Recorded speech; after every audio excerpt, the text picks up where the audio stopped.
Now those trees are out of the way, we can get moving. We can head on down the trail here. Okay guys, what I'm doing, I'm taking you to a different part of the property you've never seen before. At least I don't think I put it on video. We're going back to the power line. Now, we have 80 acres, two 40-acre sections, and we're in the back 40 right now. And on the very, very corner of it, we have a power line that goes through. Either this coming summer or next summer, or fall or winter or all year long. I don't know how, it's gonna be a long project. They're going to put in I believe it's a 750 kilowatt power line, which is a great big one, right? Great big steel structures. I think the span is almost a quarter mile apart from one pole to the next. But it's going to be big. And the corner that the power line already cuts off is going to expand probably 150 feet, cutting into our property. There's nothing I can do about it. It's going to happen. I can't say no. All I can say is, well, okay, compensate me for the damages, right? I'll talk more about it later, but anyway, we're getting close. This is a tall little stand here that we're at right now, where there's a lot of spruce trees that got blown over, okay? And if you've been following this channel long enough, you know that there's a birch tree right there. That birch tree, there it is huge. Spruce trees were protecting that birch tree from a lot of wind, so I'm hoping that birch tree will continue to hold up and do well, because that's my favorite birch tree. It is the biggest birch tree I've ever seen. It happens to be on our property, so that's kind of fun. And the other problem is with the power line coming through, right? The birch tree is right there. It's probably 30 feet away from us. Here, I'll zoom in again so you can see it right there. All right, we're in the tractor on the trail, obviously, and you can see the clearing of the power line. You can see what the power line poles are right there. We are almost to the clearing. So, my favorite tree, very close to the power line. The power line is going to be expanding. Are the power line people going to be taking enough trees, or too many trees down? Like all these trees we're driving through right now, I'm sure are going to be cleared. I'm hoping that birch tree is going to be spared, and I think it's right on the edge. But because it's on the edge, it's going to open it up to a lot more storms. You know, we get some thunderstorms that go through 60, 70, 80 mile per hour wind gusts are not uncommon, and man, I'd hate to lose that tree. I would. So here's the power line. We're coming out to it now. It's kind of a neat little place. Right? The deer love it, obviously. The deer love hanging on to the power line. You can see the tracks in front of me here. The deer just absolutely love it. I'll drive up on that hill and kind of get a better view. And this is actually a nice little spot to come harvest some of these little spruce trees and Norways and white pines that pop up along the power line. Because about every 5 to 10 years, the power line people come out here and they cut all these trees down. So it's nice to come in here, and using the backhoe, I can scoop up those trees in one scoop and transplant them somewhere else. You know, otherwise they're going to get mowed over or killed anyway, so I might as well do something with them. Here we are. This is kind of the top of the hill. There's that deer stand I was telling you about, okay? So it has a nice view all the way down the power line. There's already a double power line, right? We got one on each side, and when they put the new one in, they want to put it over here. It's going to be on that side. So there's some nice trees that are going to go. There's a nice Norway, a couple nice Norways there. This little stand of spruce over here. There's some nice aspen trees in there. Like that tree right there, that's gone. They'll take that out. Yeah. So I'm not thrilled about it. It's going to make this area look a lot different. What I've kind of calculated is they're going to take about 3 to 4 acres of our land for the power line, or at least clear it, right? I should get compensated for that. I've yet to figure out what that is. I can keep you posted, and if any of you guys have had experience with that kind of a situation, let me know, because I don't exactly know how to go forward and you know, get the most money that I possibly can is what I obviously want to do. I want to get as much money as I possibly can for them to clear this area for a power line, because that will decrease the value of this property. Nobody wants power lines going through the property, but because it's only going to be 3 to 4 acres, it's not a huge deal. I'm not that upset about it. They are going to leave the trees for me. They're going to be cut up in 8-foot sections, and they'll be stacked along the edge over here. You know, so I'm going to get a little bit of lumber out of it. It's mainly going to be firewood lumber. There might be a few saw logs in here, but not very many. And like I said, I'm hoping that big birch tree that I really like sticks around. I'd hate to see that go for no other reason than I just like the tree. So here's the view. There's an osprey nest on top of one of these power lines. There it is. That's the osprey nest, or at least that was the platform. Doesn't appear to be a nest on there anymore. The nest must have fell down. There had been a nest up there for many, many years. Wow. This is the first time I've looked at it and realized the nest isn't there. So that's interesting. That's been a good deer stand. We've shot quite a few deer out of there. Even my sister got a deer out of there with my dad years ago. So that was fun for her. Fun memory that she'll always have. You know, with the power line, at least they're going to make more of a larger area for deer, right? I mean, that's how I kind of look at it. Anyway, we're out here at Yukon Acres today. We're just kind of putting around. Kind of disappointed in myself. I wore these boots. These are my nice Red Wing boots, and they're pretty new.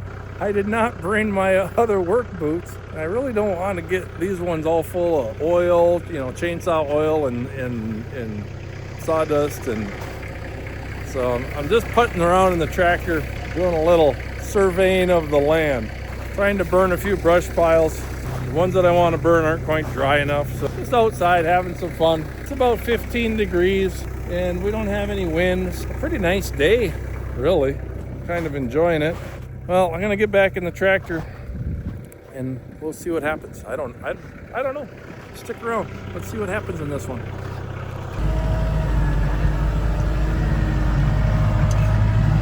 Yeah, like I was saying, I'm a little disappointed in myself that I brought these boots. I thought for sure that when I was pulling out of the driveway that I had my other old outside insulated boots in the back of my truck. And when I got up here, I opened the back of the truck and I look and there's nothing there. Oh, I was disappointed. I remember taking them out of there about a month ago when I went to go pick up our beef at the butcher. So I had plenty of room, right? I took everything out of the back and had plenty of room, and my boots were one of those things that I took out of the back. It's not that I'm against breaking in a pair of new boots, but you know, I haven't had these very long. They're like, you know, $200 boots, and they're the boots that I wear around, you know, when we go out to eat or we go to church, or they're my nice boots. I kind of want to keep them that way. Oh, kind of limits to me to how big of a mess I can get in today. I did start a brush fire already. We'll go back and we'll take a look at that and see how that's getting cleaned up. It's the old brush fire that I had in a previous video. I'm just kind of burning the rest of it off that didn't get burned after we had left. So we'll check that out. We're entering the woods. I have seen a couple deer already, and lots of turkey sign. There's turkey tracks all over the place. And here's my big birch tree, right? Let me show you this tree in case you haven't seen it before. It's big. It's a great big birch tree. So yeah, it's about 30 feet from the trail. Maybe 40 feet. Get out of the way, there's branches. But yeah, look at this thing. It's just huge. And you can't really see the scale. Let me set you up.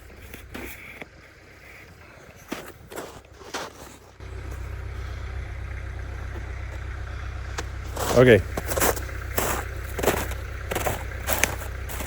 It's a big tree, right?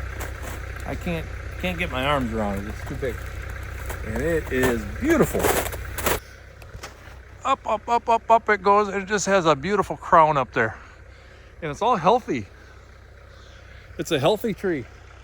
Just about every one of those branches has leaves on it. You know, there's a few dead ones, but that's how birch trees typically grow.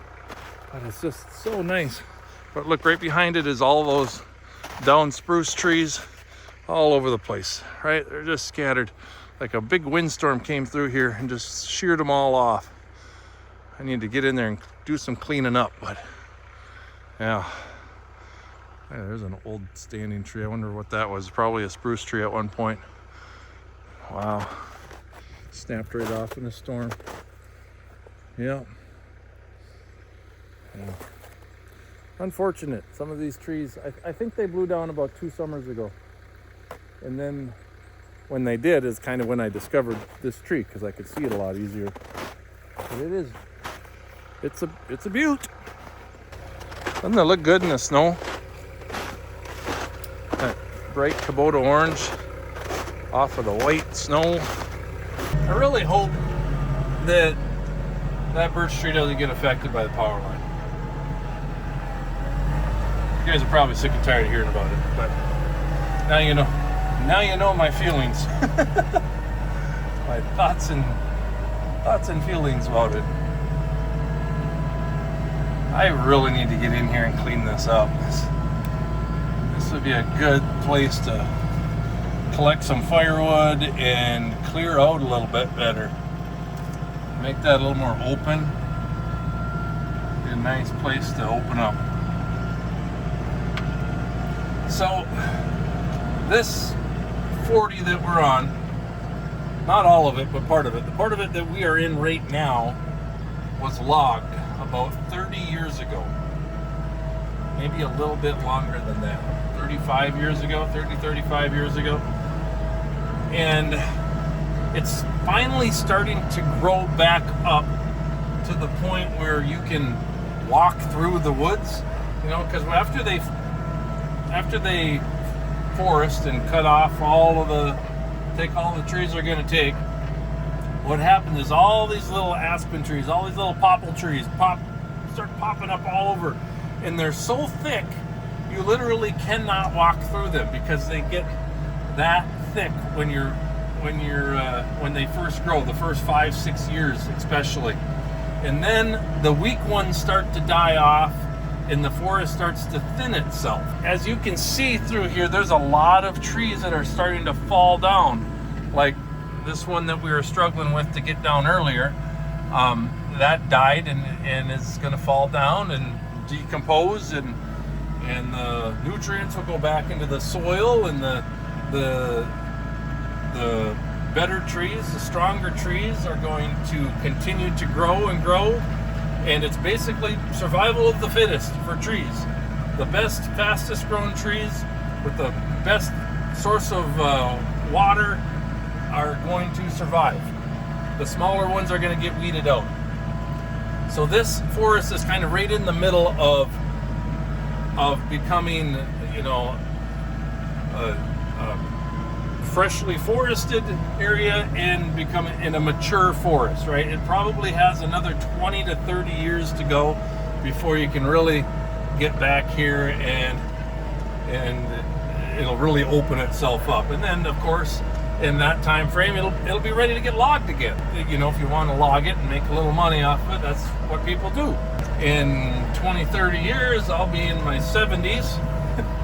And if we still have this property, which I don't foresee us selling, you know, maybe we'll have it logged before we sell it, or who knows what's going to happen that far ahead of time, right? But yeah, so here's the opening. It clears out a little bit. You guys have seen this area before. It's shipping container and the luxury restroom we have. We got the shed here. We got a few 2x4s there that really need to get used. They're all rough cut. They've been sitting there for a long time. Probably put those to use when we finish off the Yukon shed quarters. So here is the brush pile from that fire that we had going a couple weeks ago. And the reason that it's smoking is because I was out here. I had it going again. So we're gonna check on it. See if we can get it. See if we can get some flame on that again. Just burning some branches, that's all. They burn really good because they're nice and dry. They've been sitting here a little while. But there's snow mixed into it. This is where the fire was. Earlier I pushed it all together and got it going. And it's burning off. So there's not going to be much left of that by the time that's all done burning. Now, we have snow on the ground. That fire's not going anywhere, and I can leave it be. We'll come back later and check on that. Well, at least I will. I don't know if you guys will be with me. I got an idea. The last video we did when we were out here, we were using that backhoe to get some boulders out of the creek, right? For my neighbor Todd, because he's doing some logging. So let's go check on Todd's logging progress. So right now we are on right before the swamp road on the back 40. Everything to the left is what we own. Everything to the right is what Todd owns. So we're gonna go over on Todd's property because he's got a logging operation going on that I think you guys are gonna be interested in. And I know Todd won't mind if I go back there and check things out. So we're gonna go check it out, see where that culvert got placed. And I see there's a skidder back there, so I see some logs laying over there. So we're gonna go check it out, guys.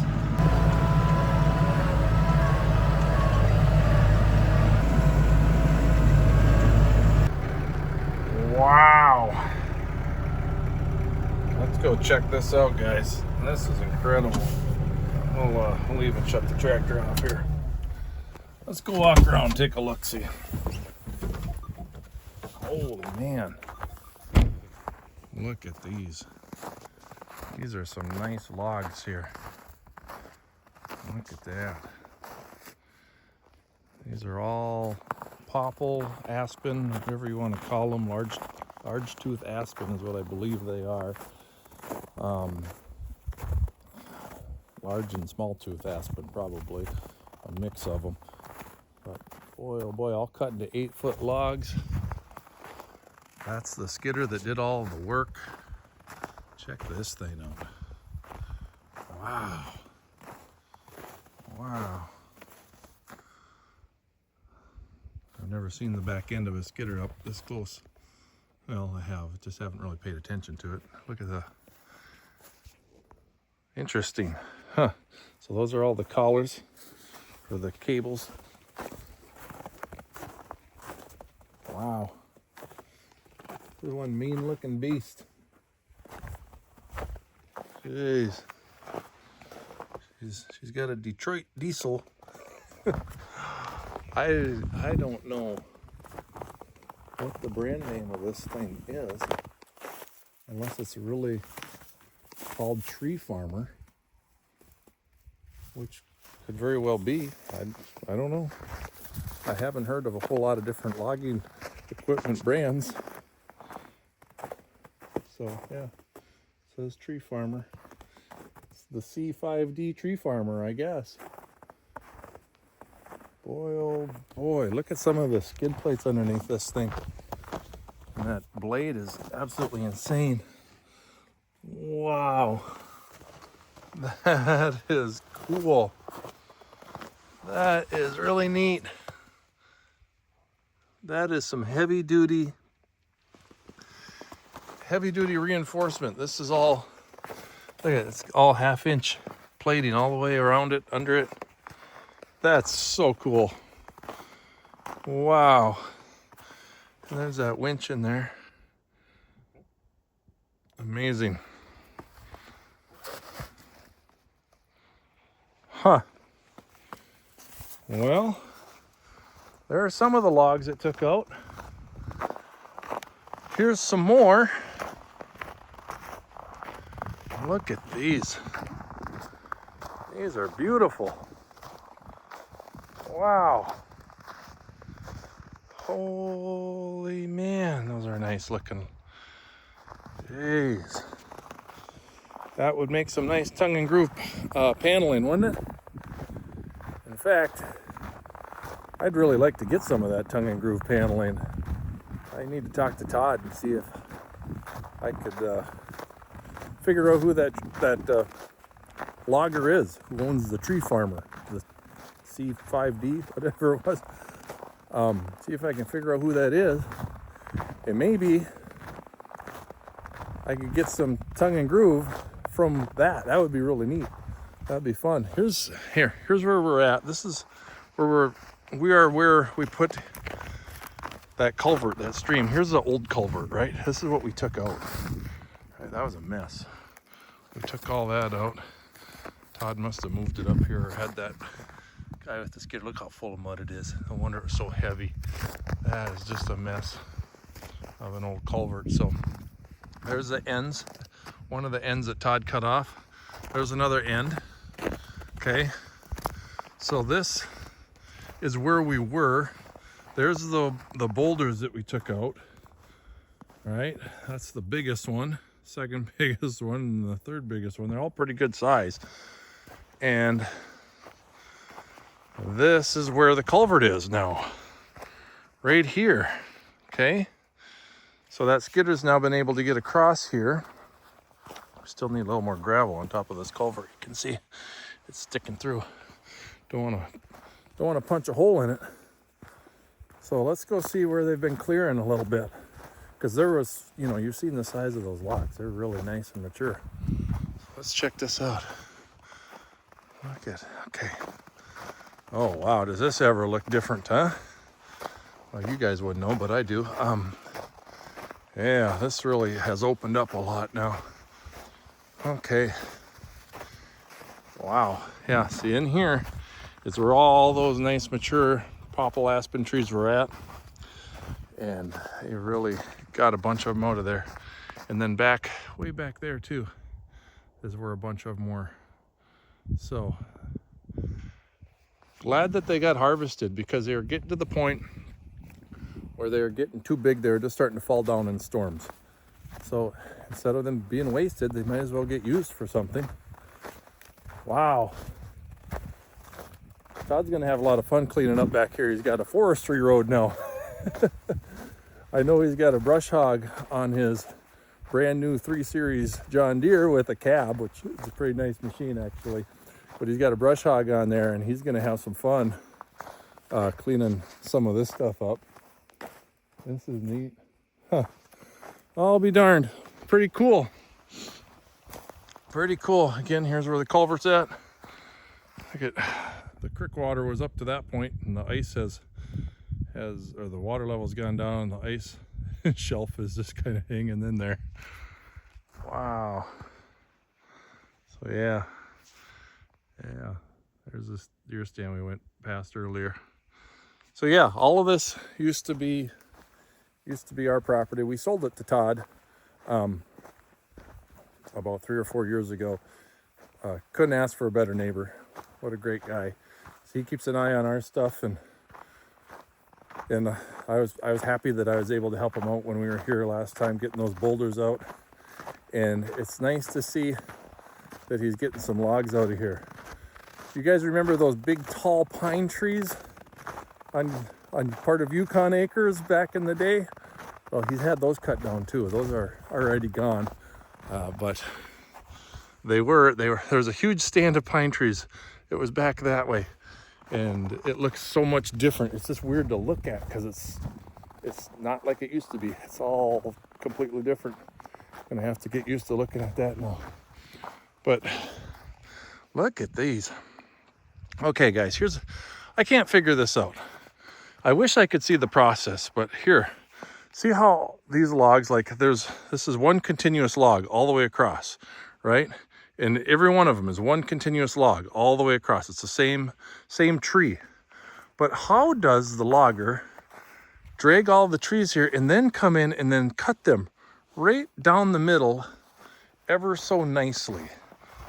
I mean, you would have to have a 4-foot bar on a chainsaw to make that happen. And then even if so, how do you prevent the bar from getting pinched? I don't get it. I don't understand how that's even possible. I mean, and a chainsaw would not be the best way to do it. It looks like he must have had some other kind of machine out here that did that, and I can't figure out what it would be. I don't have a whole lot of knowledge into the logging world, but here's some more trees. Here's what I'm talking about. They're just kind of cut straight down the middle, right? It's like you took a big butcher's knife and just went chop, and then you end up with that nice straight cut. I can't figure that out. So if any of you guys can tell me, I mean, look at that. It's just chop, boom. How is that done? I don't get it. I need to see the process to understand it, I think. Okay, let's go check out the building one more time. We'll wrap things up here in a little bit.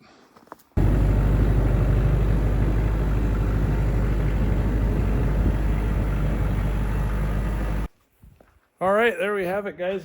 Again, here's the building. Not much has changed since last time. And we'll see what happens. But yeah, I tried to get a couple fires going today. I tried to burn that. It's not dry enough. There's been too much snow accumulating on it. It didn't work. I tried to burn that brush pile way back there too. That's a much bigger one. That also didn't want to go, so I feel like I didn't really accomplish much, but I had fun doing it. I had fun not accomplishing much. So it was kind of nice to get out here. This morning when I went to start my truck, it didn't want to start. I think it'll start this time. I think it was something wrong with the starter, to tell you the truth. So let's see if it'll start. I was kind of worried. I had to kind of turn the key, cycle it a few times, and then it finally kicked in. But I was a little concerned because my daughter and I drove up to Mom's last night to see. It started right up. Drove up to Mom's to see everybody. Met them for dinner even before we got to the house. And I knew the battery was charged plenty. So I was starting to wonder, did the alternator go out or what? But I think it was something in the relay with the starter or something, as it took me a couple turns to get it going. So has that ever happened to you guys? This truck, 1999. There's my actual mileage right there. That's the actual mileage, guys. 1999, okay? This thing is fantastic. I could not trade it in and replace it for what it's worth, right? So, yeah, I kind of like this thing. All right, that's it. That's all I got for you. Hope you enjoyed this one. Like, subscribe, comment, do all of those things. Watch other videos of mine. And until next time, keep on tractoring, and God bless.